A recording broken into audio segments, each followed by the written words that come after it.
You sent me this really interesting article from the New York Times about non-romantic co-parenting. Tick, tick, tick, tick, tick of your biological clock. And you're like, rather than force myself into a bad partnership so that I can have a baby or doing it alone, you find somebody who also wants to have a baby and you do that with a friend. Yeah. What are your thoughts on that? I really like this idea. Mm-hmm. It reminds me of the idea that people have been having recently of just cohabitating, buying a house with their friends too. Mm-hmm. Why do we have to do life alone if we're not in a romantic relationship? Right? What did you think? It made me nervous in my tummy. What if these friends have a falling out and then who is the baby going with? But when I think about it more deeply, they're obviously way less likely to have a split as friends. Because, I mean, you have a falling out way less often with a friend versus a romantic partner.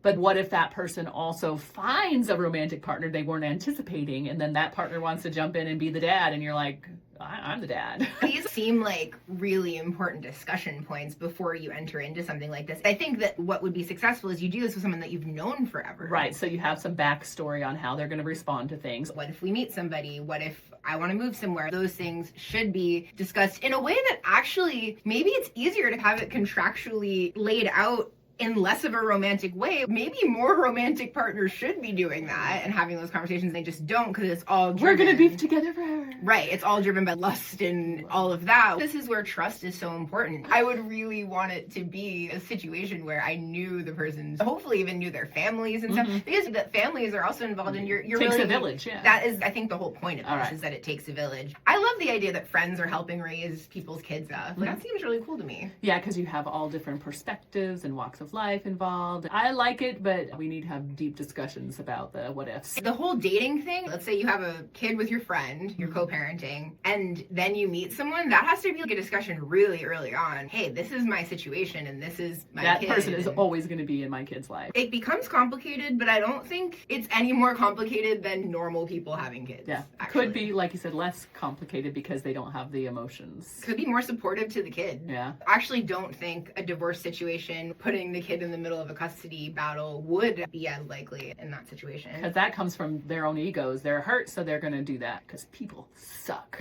There are ways to amicably separate, and then people are co-parents and they're friends, and that's beautiful too. Right. And you see that all the time, so why not just start as friends? Yep.